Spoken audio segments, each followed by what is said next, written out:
সূরা কাউসার পরে হাতের বৃদ্ধাঙ্গুলে ফু দিলে যে কেউ আপনার বাধ্য হয়ে যাবে। এটা পবিত্র কোরআনুল কারীমের একটি সূরা। ফজরের নামাজ পড়ে আপনি পবিত্র হয়ে ওই নামাজের স্থানে যদি আপনি পড়তে পারেন আলহামদুলিল্লাহ ভালো, আর যদি সেখান থেকে উঠে অন্য কোনো কাজ করেন তারপরে অজু অবস্থায় যদি সেখানে বসেন কোনো সমস্যা নাই, পড়তে পারবেন। আপনি প্রথমে অজু করবেন, অজু অবস্থায় সেখানে বসবেন, বসার পরে একবার সূরা ফাতিহা পড়বেন, এরপরে 4 কুল পড়বেন, কুল ইয়া আইয়ুহাল কাফিরুন, কুল হুয়াল্লাহু আহাদ, কুল আউযু বিরাব্বিল ফালাক, কুল আউযু বিরাব্বিন নাস। এটা পড়ে আপনার বুকে ফু দিবেন এবং পুরো শরীরকে মাসাজ করে দিবেন, আপনার শরীর বন্ধ হয়ে যাবে। এরপরে আপনি 3 বার দুরূদ শরীফ পড়বেন। আমরা নামাজের ভিতরে যে দুরূদ শরীফ পড়ি, এই দুরূদ শরীফ 3 বার পড়তে হবে।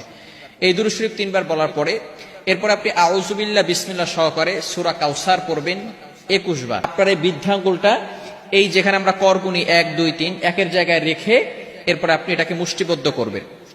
এরপরে আপনি সূরা কাউসার 21 বার পড়ার পরে সেখানে ফু দিবেন। ফু দেওয়ার পরে যাকে আপনি বাধ্য করতে চাচ্ছেন হালাল ভাবে, অবশ্যই হালাল ভাবে হতে হবে, হারাম ভাবে করলে কিন্তু হবে না, অবশ্যই হালাল হতে হবে। যাকে আপনি বাধ্য করতে চাচ্ছেন তার নাম 7 বার পড়বেন এবং তার পিতামাতার নাম 1 বার পড়বেন, এবং আপনি মনে মনে চিন্তা করবেন যে আমি তাকে হালাল ভাবে বাধ্য করতে চাচ্ছি এবং কোরআনিক ভাবে তাকে বাধ্য করতে চাচ্ছি।